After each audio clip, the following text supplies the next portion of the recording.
Hello दोस्तों, स्वागत है आपका दर्पण सिविल सर्विस में। जैसा कि आप सभी जानते हैं, दर्पण सिविल सर्विस द्वारा प्री और मेंस के लिए 75 डेज़ का एक प्रोग्राम चलाया जा रहा है, जिस पे आपको डेली जो है क्वेश्चंस दिए जा रहे हैं, जिसमें मेंस में आपको 3 मार्कर, 5 मार्कर और 11 मार्कर, और जबकि प्री में डेली 25 ऑप्शंस आपको दिए जा रहे हैं। यहाँ पे ये क्विज़ फॉर्मेट भी मिल जाएगा आपको टेलीग्राम चैनल पे। और जो ये क्वेश्चन है दोनों के, प्री और मेंस के, ये आपको दर्पण सिविल सर्विस के ऐप पर और दर्पण सिविल सर्विस के जो चैनल है टेलीग्राम, वहाँ पे आपको मिलेंगे। तो अगर आपने ज्वाइन नहीं किया और अभी तक इन क्वेश्चन को नहीं लगाया है तो चैनल ज्वाइन करें और इन क्वेश्चन को लगाएं। हो सकता है आने वाले एग्ज़ाम पे यहाँ पे डायरेक्टली क्वेश्चन देखने को मिल जाएं, क्योंकि ये बहुत ही आईएमपी क्वेश्चंस आपको यहाँ पे दिए जा रहे हैं, है ना।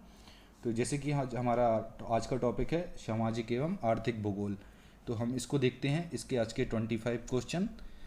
तो इसका हम डिस्कस करते हैं कि इसमें 25 क्वेश्चन हम कितने ज़्यादा से ज़्यादा फैक्ट को कवर कर सकें। तो पहला क्वेश्चन है हमारा, भारत में जाति आधारित जनगणना की शुरुआत किस वर्ष थी।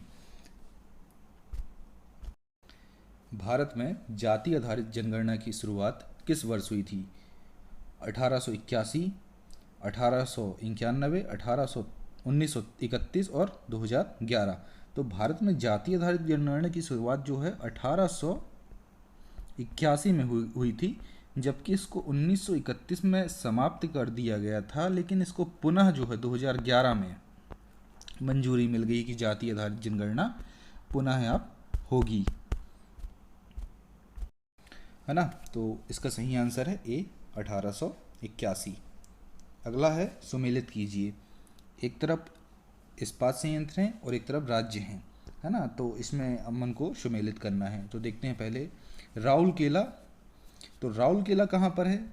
राउरकेला जो है ये है उड़ीसा में, और भिलाई ये है छत्तीसगढ़ में, है ना। भिलाई कहाँ पर? छत्तीसगढ़ में। तो यहाँ पे आपको दो ऑप्शन मिल जाते हैं, राउरकेला उड़ीसा में और भिलाई जो है छत्तीसगढ़ में। तो राउरकेला का ए का चौथा ऑप्शन कहाँ पर है? सी में। और भिलाई का जो है मतलब बी का जो है 3, है ना। तो ऑप्शन सी हमारा सही होता है।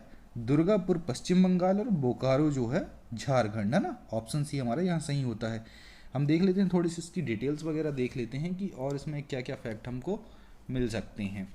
जैसे कि राउरकेला है, ये उड़ीसा में है। ये किसकी सहायता से बनाया गया था? ये जर्मनी की सहायता से बनाया गया था, है ना। और ये कब बनाया गया था? 1955 में जर्मनी की सहायता से बनाया गया था। जबकि भिलाई संयंत्र ये कहाँ पर है? हमारे छत्तीसगढ़ में है। यह भी 1955 में किसकी सहायता से? पूर्व सोवियत संघ। किसकी सहायता से? पूर्व सोवियत संघ की सहायता से बनाया गया था। किसकी सहायता से बनाया गया था? पूर्व सोवियत संघ की सहायता से, है ना। और दुर्गापुर इस्पात संयंत्र जो कि पश्चिम बंगाल में है, यह ब्रिटेन की सहायता से 1955 में। और बोकारो जो है ये झारखंड में है, ये 1964 में किसकी सहायता से बनाया गया था? ये अभी रूस की सहायता से बनाया गया था, पूर्व सोवियत संघ की सहायता से बनाया गया था, है ना। तो हमारा सही आंसर होता है ऑप्शन नंबर सी। अगला क्वेश्चन है हमारा, केंद्रीय रेशम उद्योग अनुसंधान संस्थान कहाँ स्थित है? केंद्रीय रेशम उद्योग अनुसंधान संस्थान, ऑप्शन क्या क्या दिए हैं? बहरामपुर, सिवनी, लखनऊ, वारंगल। तो जो है केंद्रीय रेशम उद्योग अनुसंधान संस्थान है, यह बरहामपुर कोलकाता में है। कहाँ पर है? बरहामपुर कोलकाता में। कहाँ पर है? बरहामपुर कोलकाता में है, ठीक है। तो अगला क्वेश्चन है हमारा, विश्व में भारत का कच्चे इस्पात के उत्पादन में कौन सा स्थान है? विश्व का भारत में कच्चे इस्पात के उत्पादन में कौन सा स्थान है? प्रथम, द्वितीय, तृतीय और चतुर्थ। तो जो है फरवरी 2018 में जो है इसका सर्वे हुआ, जिसमें भारत को जो है दूसरा स्थान प्राप्त हुआ है। कौन सा स्थान प्राप्त हुआ? दूसरा स्थान प्राप्त हुआ कच्चे इस्पात के उत्पादन में। तो विश्व में भारत जो है कच्चे माल के उत्पादन में द्वितीय स्थान रखता है, जापान को पीछे छोड़ते हुए। पहले तीसरे स्थान में था, अभी द्वितीय स्थान पर आ गया है ना। तो अगला है हमारा क्वेश्चन, भारत की कपास नगरी किसे कहा जाता है? भारत की कपास नगरी किसे कहा जाता है? तो जो मुंबई, अहमदाबाद, कानपुर, जयपुर, 4 ऑप्शन दिए हुए हैं। तो भारत की कपास नगरी या भारत का मैनचेस्टर जो है मुंबई को कहा जाता है है ना। भारत का मैनचेस्टर, कपास नगरी दोनों कह सकते हैं हम, ये मुंबई को कहा जाता है।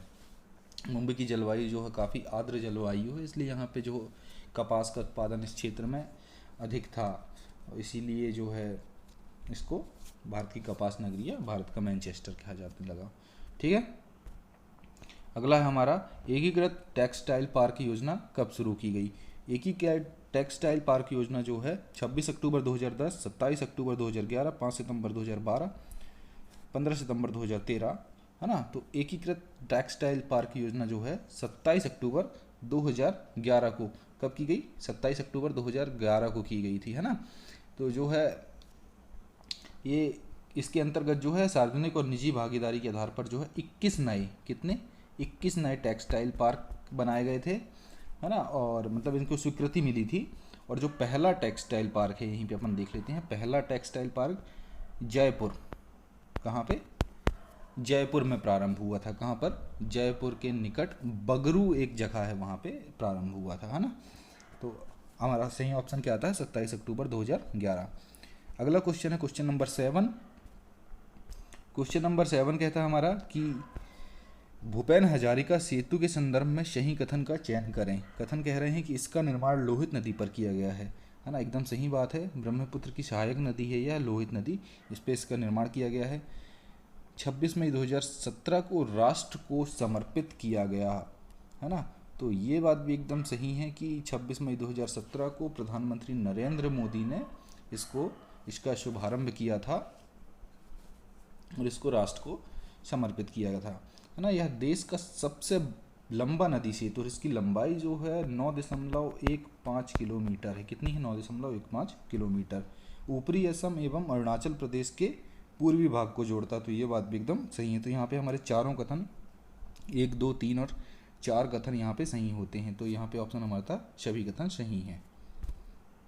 अगला क्वेश्चन हमारा, भारत के सबसे लंबे रेल सह सड़क पुल के संदर्भ में गलत कथन का चयन करें, मतलब गलत कथन बताना है। तो भारत के सबसे लंबे जो है रेल सह सड़क पुल जो है कहाँ पर है, असम के डिब्रूगढ़ के समीप जो है ब्रह्मपुत्र नदी पर। तो भारत का जो है सबसे लंबा रेल सह सड़क पुल है असम के डिब्रूगढ़, असम के कहाँ पर, डिब्रूगढ़ के समीप ब्रह्मपुत्र नदी पर। कहाँ पर, ब्रह्मपुत्र नदी पर बोगी बील पुल। कौन सा पुल है, बोगी बील पुल, है ना। कौन सा पुल है, बोगी बील पुल। तो इसके संदर्भ में जो कथन दिए गए हैं वो देख लेते हैं। अब ब्रह्मपुत्र नदी पर निर्मित, एकदम सही बात है ये, है ना। और इसका उद्घाटन जो है 25 दिसंबर 2018 को किया गया था नरेंद्र मोदी द्वारा, प्रधानमंत्री नरेंद्र मोदी द्वारा इसका उद्घाटन किया गया था। यह असम के डिब्रूगढ़ को अरुणाचल प्रदेश की पासी घाटी से जोड़ता है ना। और इसकी जो लंबाई है 6.74 किलोमीटर ना होकर इसकी लंबाई जो है 4.94 किलोमीटर है। कितनी, 4.94 किलोमीटर। तो गलत कथन कौन सा होता है, ऑप्शन नंबर डी हमारा यहाँ पे गलत हो जाता है ना। तो अगला क्वेश्चन चलते हैं हम। अगला क्वेश्चन कहता है कि देश का सबसे बड़ा एक्सप्रेस वे कौन सा है। देश का सबसे बड़ा एक्सप्रेस वे कौन सा है, Yamuna express way, Lucknow Agra express way, Mumbai Nashik express way, Durgapur express way. तो सबसे लंबा एक्सप्रेस वे है देश का हमारा आगरा लखनऊ एक्सप्रेस वे, जिसकी लेंथ है 302 किलोमीटर। कितनी लेंथ है इसकी, 302 किलोमीटर, है ना। और यहाँ पे एक फैक्ट इसका कि 21 नवंबर 2016 को यहाँ पे लड़ाकू विमान की लैंडिंग के साथ इसकी शुरुआत हुई थी, है ना। इसमें लगभग 3.5 किलोमीटर की लंबी हवाई पट्टी तैयार की गई, 3.3 किलोमीटर लंबी हवाई पट्टी इस पर तैयार की गई है। ठीक है। अगला क्वेश्चन हमारा यहाँ पे क्वेश्चन नंबर 9 का सही आंसर आता है B, Agra Lucknow expressway. अगला क्वेश्चन चलते हैं हम, सेतु भारतम योजना का शुभारंभ कब किया गया था। सेतु भारतम योजना का शुभारंभ जो है, ऑप्शन देखते हैं, 4 मार्च 2016, 5 अप्रैल 2017, 7 मई 2018, 7 जून 2019। तो हमारा सही आंसर है 4 मार्च 2016 को सेतु भारतम योजना का शुभारंभ किया गया था। और इसका उद्देश्य जो है सुरक्षित और सहज यात्रा था, है ना। इसका जो उद्देश्य था कि सुरक्षित और सहज यात्रा हो, जिसमें रेलवे क्रॉसिंग वगैरह मुक्त कर दें और बहुत सारी चीज़ें यहाँ पे, ताकि दुर्घटनाएं ना हो, कि क्रॉसिंग को बार बार होने वाली जो दुर्घटनाएं और इसमें जान माल की हानि है, इसको रोकने के लिए सेतु भारतम योजना का शुभारंभ किया गया था, ताकि सुरक्षित और सहज यात्रा हो सके, है ना। अगला क्वेश्चन हमारा, यहाँ ऑप्शन हमारा सही होता है ऑप्शन नंबर ए, 4 मार्च 2016। अगला क्वेश्चन है हमारा क्वेश्चन नंबर 11 कि भारत में रेल परिवहन के संदर्भ में असत्य कथन का चयन करें। भारत में रेल परिवहन के संदर्भ में असत्य कथन का चयन करें। भारत में प्रथम रेल लाइन मुंबई ठाणे के बीच चलाई गई थी, एकदम सही बात है। प्रथम रेल लाइन जो है 16 अप्रैल 1853 को, कब 16 अप्रैल 1853 को मुंबई ठाणे के बीच चलाई गई थी, जिसकी कुल लंबाई जो है 40 किलोमीटर नहीं, इसकी लंबाई जो है 34 किलोमीटर थी। कितनी थी? 34 किलोमीटर थी। प्रथम रेल जो है 16 अप्रैल 1853 को चलाई गई थी, एकदम सही बात है। और विश्व का 6वां सबसे बड़ा रेल नेटवर्क है भारत में, जो विश्व का 6वां सबसे बड़ा रेल नेटवर्क है, नहीं, जबकि भारत में जो है विश्व का 4था सबसे बड़ा रेल नेटवर्क है। भारत से आगे जो है यूएसए है, चीन है और रूस है, तो ये 6वां ना होकर 4था, तो ये ऑप्शन हमारा गलत होता है ना। ऑप्शन 2 और ऑप्शन 4 हमारे यहाँ पे गलत होते हैं। कौन कौन से ऑप्शन गलत होते हैं हमारे? ऑप्शन 2 और ऑप्शन 4। हमारा सही आंसर है सी। ठीक है, अगला क्वेश्चन, क्वेश्चन नंबर 12, प्रथम जल मेट्रो परियोजना किस शहर में शुरू की गई? प्रथम जल मेट्रो परियोजना किस शहर में शुरू की गई? तो प्रथम जल मेट्रो परियोजना जो है केरल के कोच्चि में शुरू की गई। कहाँ पर शुरू की गई? केरल के कोच्चि में, ताकि जो है विभिन्न द्वीपों के मध्य यातायात व्यवस्था को सुदृढ़ कराया जाए। तो केरल के कोच्चि में जो है प्रथम जल मेट्रो परियोजना का शुभारंभ हुआ। अगला क्वेश्चन हमारा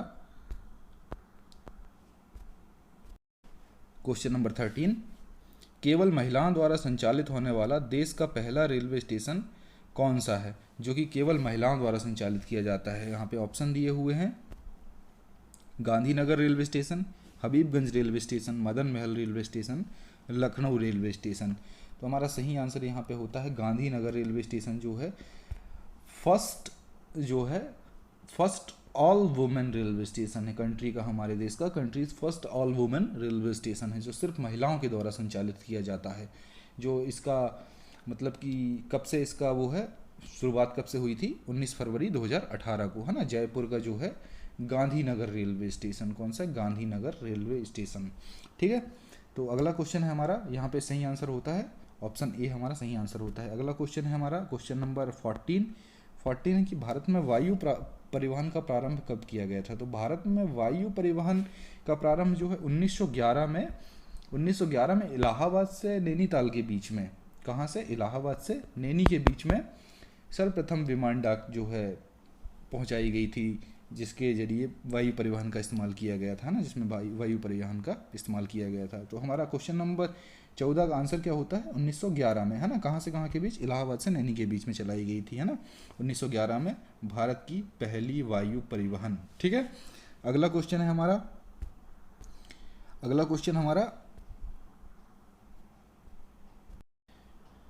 क्वेश्चन है हमारा निम्न में से कौन सा एयरपोर्ट एशिया का प्रथम ग्रीन फील्ड एयरपोर्ट है ना।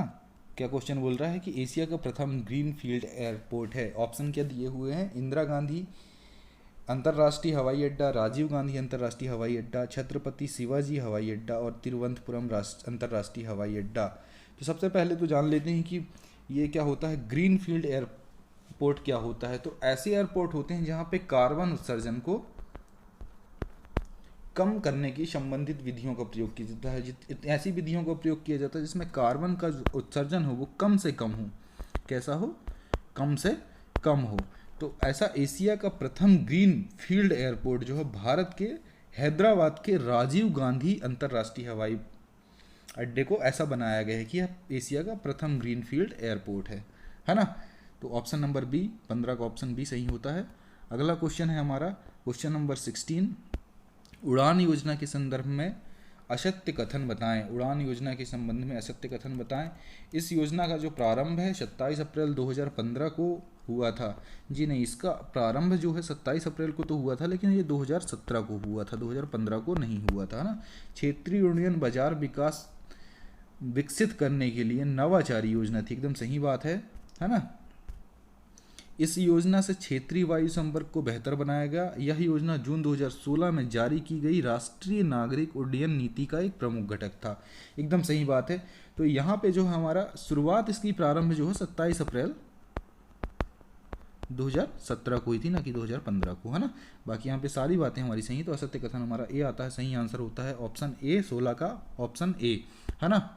अगला क्वेश्चन है क्वेश्चन नंबर 17 कि राष्ट्रीय जलमार्ग 2 किन दो शहरों को जोड़ता है। जो राष्ट्रीय जलमार्ग 2 है वो किन दो शहरों को जोड़ता है ना। तो राष्ट्रीय जलमार्ग 2 जो है, यहाँ ऑप्शन दिए हुए हैं, इलाहाबाद से हल्दिया, शादिया से डुबरी, और भद्राचलम से राजमुंद्री, और तलचर से धमरा। तो हमारा सही आंसर यहाँ पे है शादिया से डुबरी, है ना। राष्ट्रीय जलमार्ग 2 जो है इसको 1988 में घोषित किया गया था ना। इसे जो है राष्ट्रीय जलमार्ग घोषित किया गया था, जो असम में शादिया से डुबरी तक ब्रह्मपुत्र नदी पर, किस नदी पर है ये, ब्रह्मपुत्र नदी पर लगभग 891 किलोमीटर की दूरी में यह विस्तृत है ना। तो इसके माध्यम से जो है पंडू से डुबरी तक का कार्गो परिवहन लागत को कम कर रहा है। ये जो गुवाहाटी से असम या पश्चिम बंगाल के बीच का जो है कार्गो परिवहन की लागत है, इसको ये कम कर रहा है। अब डायरेक्ट क्या है कि हम जलमार्ग के थ्रू हम जा सकते हैं, है ना। तो अगला हमारा क्वेश्चन है, यहाँ पे ऑप्शन हमारा बी सही होता है, शादिया से डुबरी, और क्वेश्चन नंबर 17 का ऑप्शन है बी। अगला है हमारा, भारत का प्रथम राष्ट्रीय जलमार्ग कौन सा है। भारत का प्रथम राष्ट्रीय जलमार्ग कौन सा है। ऑप्शन दिए हैं राष्ट्रीय जलमार्ग 1, 2, 3, 4, है ना। तो भारत का प्रथम राष्ट्रीय जलमार्ग जो है कौन सा है, 1 फरवरी 1993 को घोषित किया गया था। इसको 1 फरवरी 1993 को घोषित किया गया था, राष्ट्रीय जलमार्ग 3, है ना। तो ये हमारा भारत का पहला राष्ट्रीय जलमार्ग है ना। इसमें 24 घंटा जो है नौकायान की सुविधा और लगभग 205 किलोमीटर के आसपास इसकी लंबाई है, ठीक है। अगला क्वेश्चन हमारा चलता है, क्वेश्चन नंबर 18 का सही आंसर है सी, राष्ट्रीय जलमार्ग 3। अगला क्वेश्चन है, भारत का सबसे बड़ा बंदरगाह कौन सा है। भारत का सबसे बड़ा बंदरगाह कौन सा है। कांडला बंदरगाह, मुंबई बंदरगाह, नहावा सेवा बंदरगाह, न्यू मंगलोर बंदरगाह, है ना। तो भारत का सबसे बड़ा बंदरगाह जो है वो है हमारा कौन सा, सबसे बड़ा बंदरगाह है मुंबई बंदरगाह, है ना। ये प्राकृतिक बंदरगाह है एक, और सबसे बड़ा और सर्वाधिक व्यस्त जो है, सर्वाधिक समुद्री यातायात किया जाता है यहाँ से मुंबई बंदरगाह, है ना। तो ऑप्शन नंबर हमारा बी सही होता है, क्वेश्चन नंबर सी 19 का। अगला चलते हैं हम क्वेश्चन नंबर 20 में। क्वेश्चन नंबर 20 क्या बोलता है कि निम्न में से किस वर्ष मेक इन इंडिया का शुभारंभ किया गया था। निम्न में से किस वर्ष मेक इन इंडिया का शुभारंभ किया जाता है। तो ये क्वेश्चन तो सभी लोग जानते होंगे, है ना। 2014 में ऑप्शन दिया गया था, 14, 15, 16 और 17। तो 2014 में मेक इन इंडिया का शुभारंभ किया गया था 25 सितंबर को, है ना। 25 सितंबर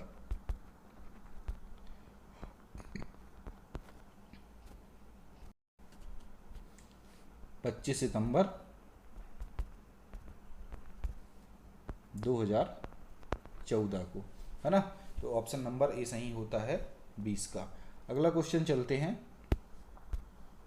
विश्व में चीनी का दूसरा सबसे बड़ा उत्पादक देश कौन सा है।